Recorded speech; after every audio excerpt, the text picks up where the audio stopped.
What's up, guys? This is Maxwell Media Inc. I'm your host, Sir Maxwell, and today we are going to be talking about RWBY Volume 8, Chapter 5, Amity. This was a very, very good episode. This was mostly an action-y episode, and we got some good character interactions. We got some good stuff with Pietro and Penny and Maria Calavera. I have mostly very, very good things to say about this episode.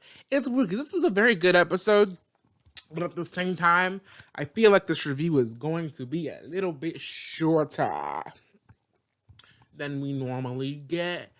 I don't know, because it feels like I have a lot to say, but I also don't have a lot to say because it was pretty much one big scene. You know what I mean? But yeah, no. So, yeah, we're going to talk about this episode, and then I have a lot of other shit coming in the works, so be ready for that. So no, let's get started. So basically, we start with Pietro and Penny and Maria. And Penny's like, "Girl, sis, daddy, is this a good idea? Like, is this a good idea? Like, should we be doing this?" And he was like, it's all we got. It's the best chance we got. It's really the only thing that we should really be doing. You know what I mean? And, Penny's like, oh, well, cool. We can do this, and then I can go down and help be with my friends and help them out with the evacuation. And he was like, girl, sis, honey, babe, sugar. We've talked about this. You're staying here, sis. Like, your ass is staying put. And she was like, but dad. And he was like, I am your father, and I am going to tell you what to do, and you going to do it, missy, or I'm going to tell you to go get a switch. It was giving me flashbacks to childhood, and like black daddies being like, listen, I'm going to tell you what to do, and you going to do it. I'm going to, pop you, or I'm going to get a switch or something, There's a lot to say with Penny and Pietro's relationship in this episode. Part of it where I'm like, oh, but then part of me where I was like, one, sis, what did you expect? Because you brought her for the military. And second, secondly, was that how you say it? Secondly, who cares? It's interesting the dynamics that race plays in this, and I know everybody's gonna be saying, Maxwell Media Inc., you talking about race again, but I just think it's an interesting angle to look at the relationship as, because it's like he's talking all this hot yang because this is his daughter. You can't see me, I'm doing air quotes. This is his daughter. And and I made a video talking about how Penny Paladine is not a man, in the sense of like people were like, oh, male aura, blah blah blah. That's a whole other video conversation. So I am of the perspective that Penny is a real girl. She is a person. She does sort of have emotions and feelings, and she can think for herself and all this other shit. So I do believe that Penny is a person. I think she's a valid. I think she's a real girl. XYZ. But at the same time, I'm really still confused on why Pietro built himself a daughter, because it's like, I know he said he wanted to protect her with a soul, so to have like compassion for the people or whatever. And I guess that's, for the most part, that's work, because like she's doing her job because she cares. But it's really interesting the fact that race plays, because he sees himself having a daughter, and it's like, she's a white girl, and why would you, in your ideal world, when you build a daughter, why would you build a white girl? It's weird. Like, it's...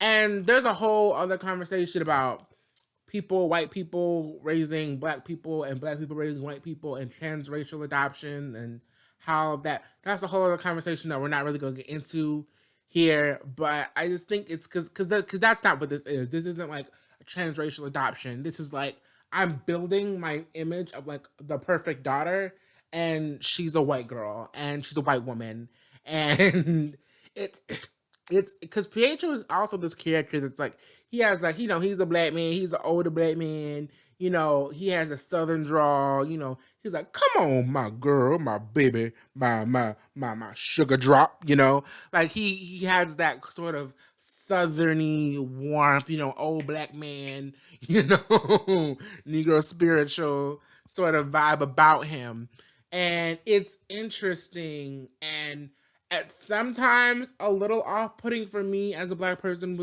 coming from a black perspective of that being projected onto not a black woman but a white woman. It's interesting for him to be like, baby girl, and it's like she's a white woman. You know what I mean? And a lot of you probably don't know what I mean. I'm probably gonna get dragged in the comments, but it's interesting that like this is what they went with, and I feel like the writers made Penny's dad black, and maybe he was always black. Who knows? It would be interesting if they had this idea from the start, but if they didn't, and they decided to like add some people of color in and make Penny's dad black, I appreciate the effort, but it just raises so many more questions, and like it has so many more. It has many more sinister. It has more sinister implications of like, okay, I'm a black man, and my ideal daughter is a white woman. Is a white woman, and is it like, did he want a white woman, or did I would want a white woman, or like what? Why was she a white woman? And it's just like, I don't know. I don't know. And of course, there's different things. There's like fucking we see Tara and Saffron in this episode. Tara and Saffron. I don't think Saffron is the sister. Saffron is John's sister. Saffron is the white one. Okay, so Tara is.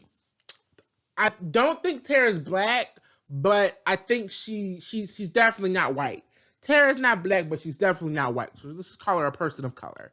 So Tara is, I don't know how they had Adrian. I don't know if they adopted Adrian. I don't know if they did in vitro. I don't know how they got Adrian.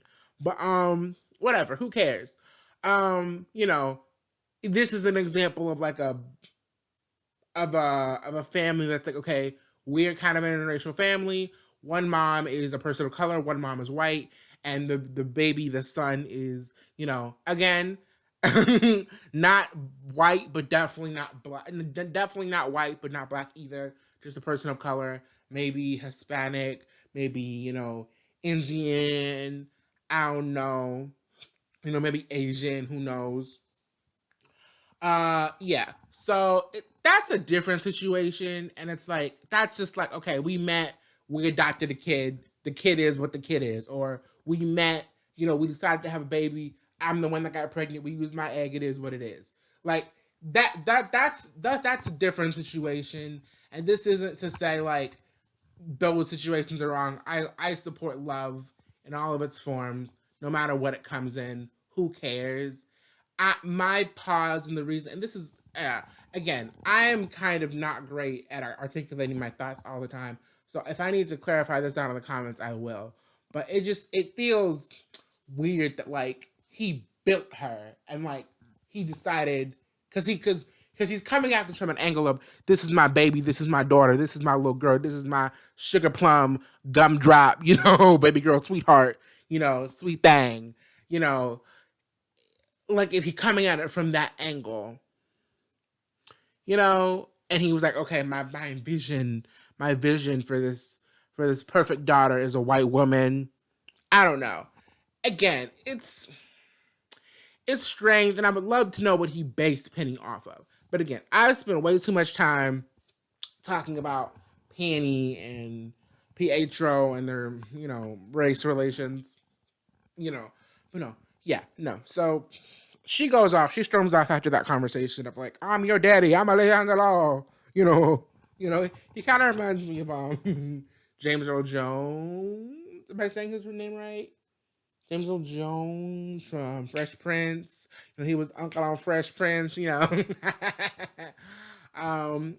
had a urge to do the Fresh Prince theme song, but can't remember the lyrics and don't want to get copyrighted. So great. No. So Maria's like, don't you think enough people have been telling Penny what to do or whatever? And he ignored her and said, let's just work on the tower. Let's just finish the tower. So they're about to launch the tower. The tower is launching. Ironwood and them is like, okay, like it's time. I guess Ironwood knew they were launching the tower and really didn't give a fuck. I mean, I guess who cares? So Cinder, Cinder pops up. Cinder's like, surprise, bitch. Surprise, bitch. I bet you thought you'd seen the last of me. How soon can you have all of your stuff out of here? I really need my own room. I guess you thought you'd seen the last of me. She comes up like surprise bitch and she's like, where are you going? And it's like, okay. Sometimes Jessica Negri is definitely experimenting and letting Cinder emote more.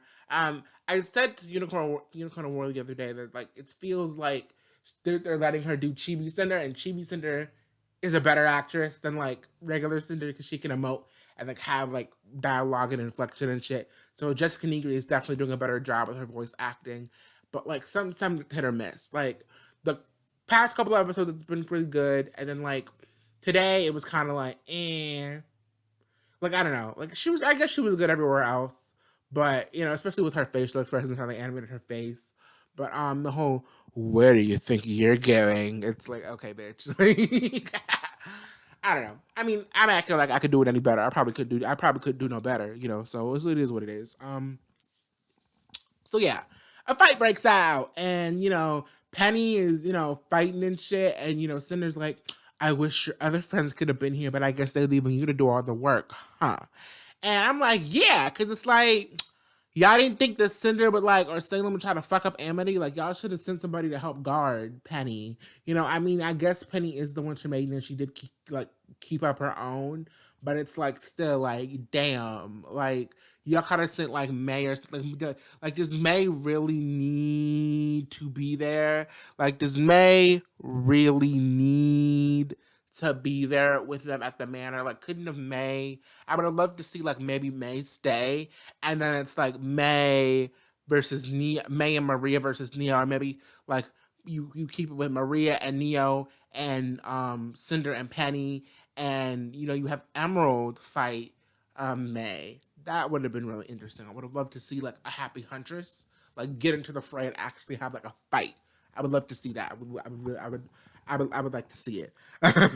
So yeah. So there's a fight breaks out and Maria comes in a big ass mech suit, and I'm like, oh my god, this is giving me Volume 6 vibes in a good way. Like, it really should have been Maria in the mech and not fucking, it really shouldn't have been, I don't even know her name, Cordovan. It should have been Cordovan's ass in the mech. It should have been Maria Calavera in a mech, bitch. So, Maria's in this big ass mech, and like, you think she's gonna do some work? You think she's gonna do? Sorry, slow down, slow down, Maxwell, slow down. You think that she's gonna, put in work, and you think she's gonna go to town. Neo Ash, because she's like, get away from her, you bit, and Neo bodies her with with that big old plane thing, and they just get to fighting, and fight was pretty interesting. It was better. Like, I didn't like the Aesop's versus Penny fight. It felt very clunky. It felt a little too fast. It felt weird. Shit was weird. The shit is getting weird. Shit is getting weird. So yeah, didn't like the Aesop's fight with Penny. I liked the fight last episode with the Sentinels. And today's fight, all of the little fight interactions, they were very, very good. I liked them. I liked the choreography. I liked the way they fly in the air. I like how Cinder's a great weapons user. Like, she has all her weapons, all her swords, and she has her bow and arrows. I like Cinder, using her arsenal. Again, maiden powers do seem kind of weird because it's like, since you only do fire now, like that's all you do. You just do fire. I mean, I guess it's about personal preference, but it's like Penny's had the maiden powers for 2 seconds that she already knows to do ice. I don't know. I mean, I guess she did ice because she needed ice, but it feels like ice is like her thing. I don't know. It's weird. Maiden, go watch Thomas's video about the maiden powers and how like the maidens are kind of pointless and shit. But I don't know.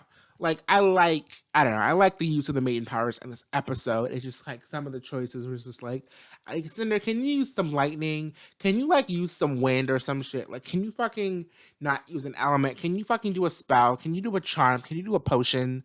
You know, like, I don't know.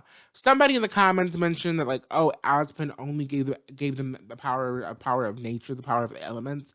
And like, I guess so, but like, it seems kind of lame. I don't know. But yeah, no. So they're doing that. They're doing their thing. And, you know, while that's going on, Maria and Neo are actually having a good fight. I was actually talking to Thomas about, like, why don't we have Maria fight? Because at first I thought it was a mistake to make her so short. Because I'm like, okay, why can't you have this old lady who's, like, on par with the heroes and she can fight and she can help out, she can do shit. But apparently they were like, like Maria, she may be short, but she is mighty, she is strong. You know, she still has that one little side thing, and she was putting in some work. She was beating Neo ass. You know what I mean? I mean, it was. I guess it's more even. You know, and Neo obviously underestimated Maria because she was so short and tiny and old. You know, but Maria put in some work. You know, Emerald tried to do a little manipulation, gay shit, but her little mind control. Not mind control, but like mind manipulation thing. But like at the end of the day, Maria put in work and she only got knocked out because she got distracted. Because if she would have been continuing to put in work, she probably would have won. I put my money on Maria Calavera. So and for a second, like Neo turned into Ruby, and it's like, how did you know to turn into Ruby? How did you know to turn into Ruby? Like, did you? I guess like, did you know that like Maria and Ruby were like mentor student relationship? I don't know. I don't know how she knew to turn into Ruby. And it's like, did you do that to mess with her? Because obviously she knows it's you, bitch, and not Ruby. So I don't know. It's weird, but whatever. I like that. I like that she was able to fight. I like that she was able to put in work. I enjoyed that. Again, not much to say about the fights because it was fun. I enjoyed it. It was cool. I don't know what else to say. Like, I liked it. And then we get to a point where Penny is like, "Why would you serve someone like Salem?" And a fucking stupid ass, dumbass, bitch ass, fucking Cinder bitch says, "I don't serve anybody." And it's like, Cinder, I know you don't think that like Salem is gonna find out, and you don't think she's gonna know. But like she's the queen of Grimm, and you were literally a Grimm. You're turning into a Grimm. Like, you don't think she has tabs on you? Like, I don't know. Maybe she doesn't. But it's like I think that it's obvious that she's becoming more Grimm, and I feel like that's how Salem was able to know that she was alive in the first place, because she's connected to that Grimm arm that she gave her. So it's like, I don't know. Like, I really hope that they don't.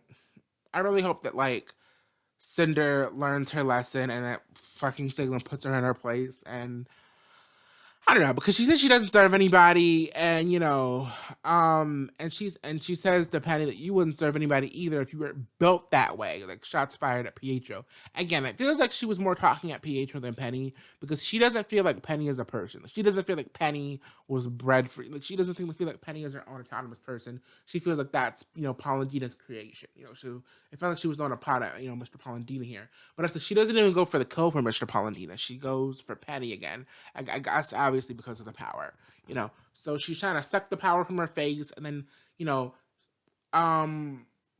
Penny like puts in work, uses the power, creates some ice swords. So that's why I thought that she was gonna be human. I thought that she was gonna be human, and instead of like swords coming out of her back, she was gonna be able to create like ice swords, and be able to do stuff like that. But I guess she can do both. And then Emerald gets really worried, and then like she makes like Cinder makes like Pyrrha's little makes Pyrrha's spear thing, and then Emerald does this cool thing where she like makes it's cool because she makes like illusions all around Penny, and it's like it's kind of a callback to what she did to Pyrrha and how she died the first time.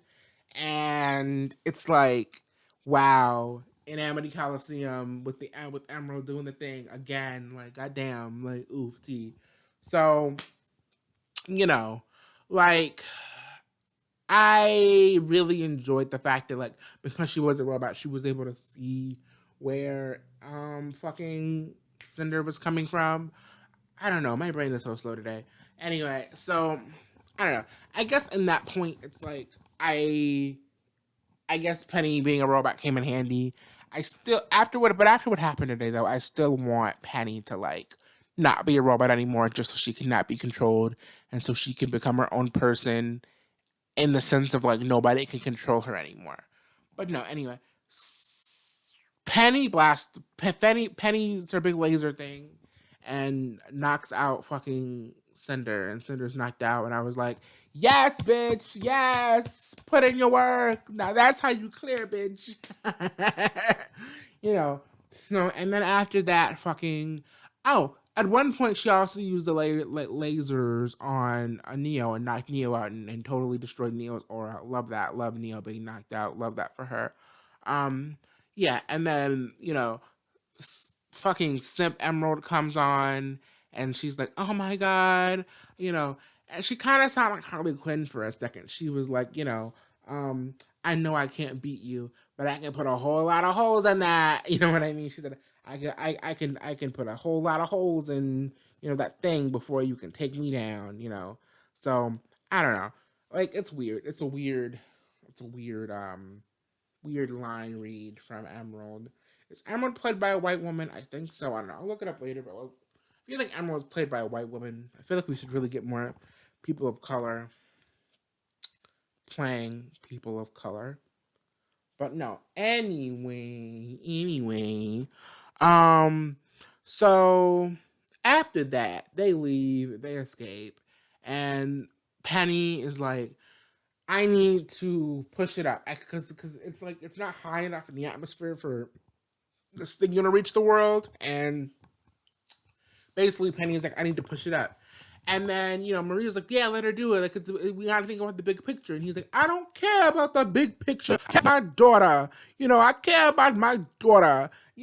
And I just want to see you live your life. I just want to watch my baby girl grow up. And it's like, again, I believe that Penny is a person. I believe that she's real. I believe that she's a real girl. I believe all of that because of who she is and what she's done and the story and the narrative overall. I think the narrative very much supports that Penny is a real person and she is a real girl. But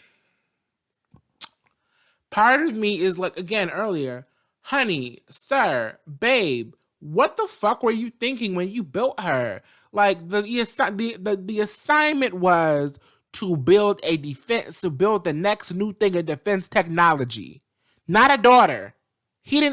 Ironwood didn't ask you to build a daughter. You decide, what made you think that she was gonna, just be your daughter and never be in a dangerous situation? Like, you had to know that she was gonna be in dangerous situations. You literally built her for the military. She was I know that like Penny is a person now, and we want her to be free from Ironwood's control. But like originally, she was built to serve. Period. Like, she was built to serve in the military. So why are we sitting here acting like, oh my God, like my daughter and I just, and it's just like, babe, rebuild her. And I know that it's hard because like your aura and you're going to die next time, but does it have to be your aura? Can you use somebody else's aura? Like, I mean, I guess that's kind of fucked to like use somebody else's aura to bring Penny back. But I don't know. It's just like, what were you expecting, sis, when you built her? Like, you had to know that she was going to be in these situations. And I don't know. Because it'd be different if it was like, I don't know. What I think happened is like he built this technology thing and then he just got attached to it and it just became his daughter and he just loved her ever since. I don't know. But it's just really, I just have so many opinions on Penny because on one hand it's like I love her and she's a real person and I want her to be treated with respect and I want her to have her own autonomy and I want people to leave her alone.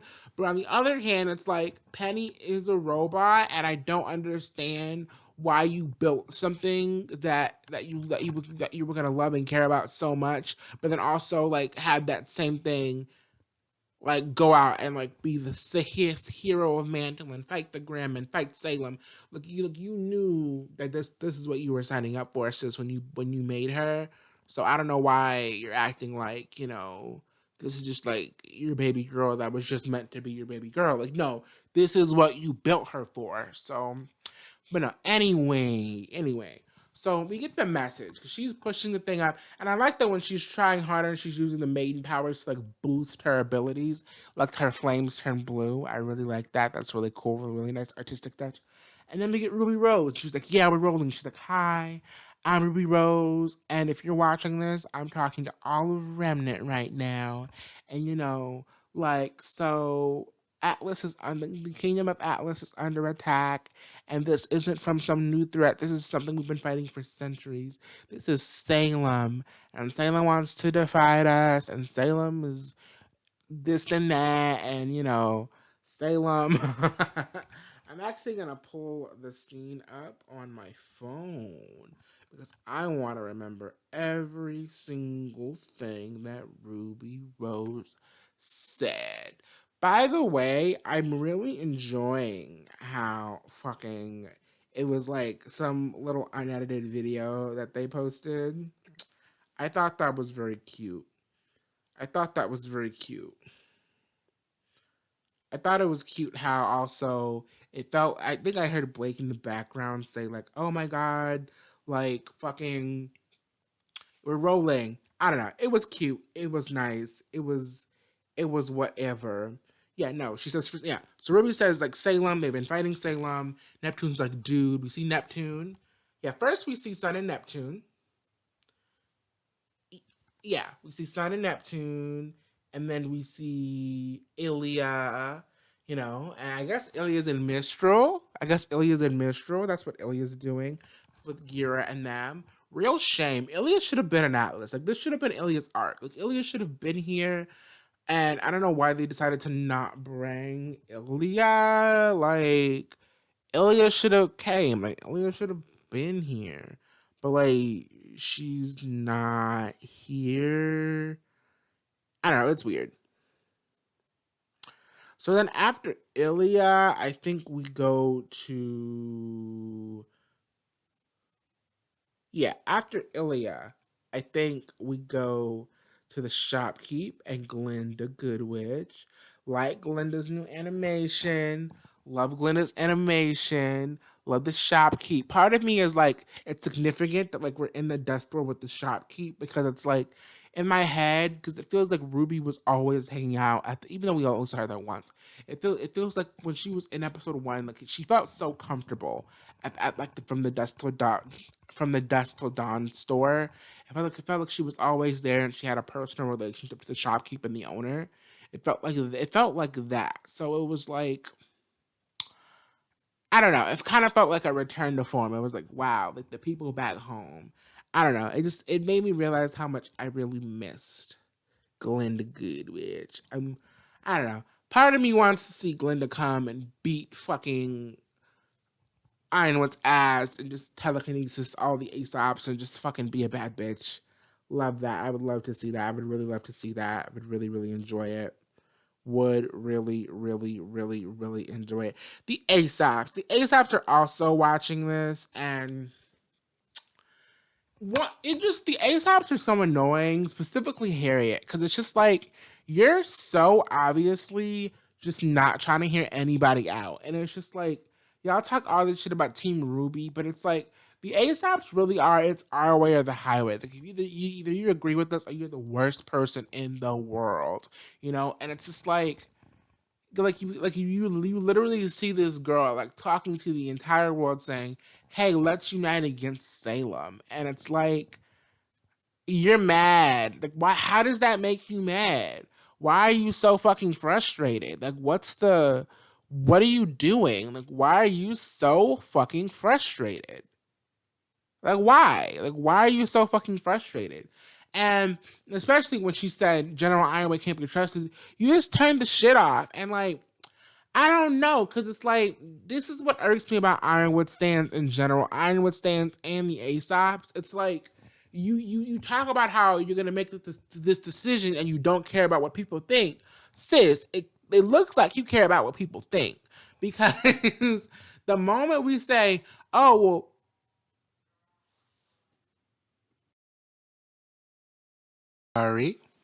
sorry, we had a technical difficulty there, but I'm back. And yeah, but this is what bothers me about Ironwood stands is that it's like, sis, if you really believed that what you were doing were right, or you really thought that you were right and everybody else was wrong, every everybody else wouldn't even front. Everybody else wouldn't affect you like that. You know what I mean? Like if I know that I'm doing the right thing, I don't care who says what. I know that I'm doing the right thing. I know that I'm on the right side of history or whatever. So I just think it's funny that whenever someone's like, "Oh, General Ironwood's leaving Manhole to die," or like Ironwood has betrayed us, or Ironwood, can't be trusted, or you know, the general is leaving Manhole to die. Those things are true. Like, I don't know why you're mad. And I know, but I take that back. I know why you're mad. You're mad because it doesn't look good. Because you know it's wrong. That's why. Because you know it's wrong and you know it makes you look bad. Period. Because otherwise, because if Harriet thought that everything was right and everything was fine and dandy, she wouldn't be getting mad. Because people have said, "Oh, Ruby, it's gonna be all your fault, and it's your fault, and you're just a kid, and you don't know anything." Ruby doesn't give a fuck. Ruby is doing what she has to do. Ruby's doing what she has to do. Penny is doing what she has to do. They're not phased, by the ASAPs to the point where they're getting mad and they're doing all this extra shit. They're doing what they need to do to protect people. Ironwood and them just having these hissy fits. It's really annoying. So Winter comes in, she has her little bandage thing, and it's like red and white and it's blue, and it looks like she's just gonna be like the new Aesop's leader, which I mean Winter probably is the best one to lead the Aesops. And Penny, and Watts is like hacked Penny's sword. He's like, oh, all the swords are connected, da da da da da, technobabble. And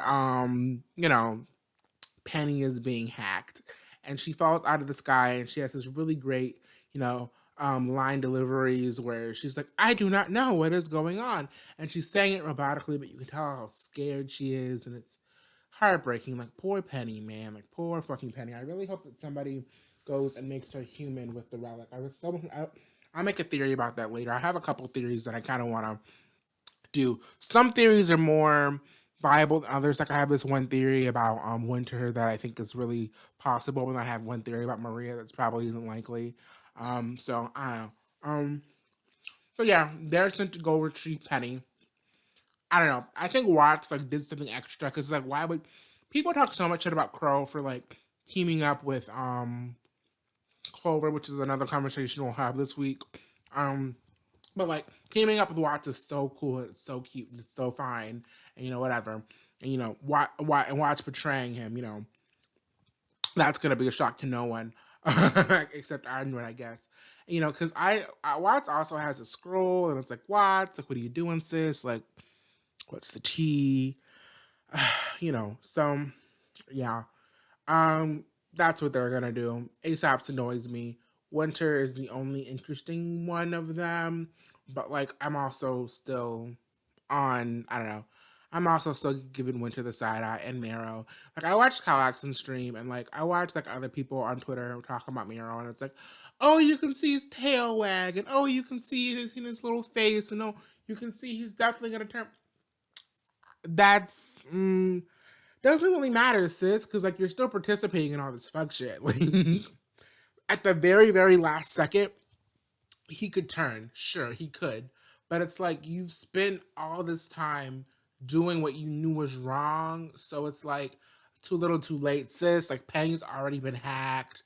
Like, like all this shit. Like I feel like if Meryl was gonna turn and it be significant for me, it would be like in volume 7, chapter 11 or 12 or whatever.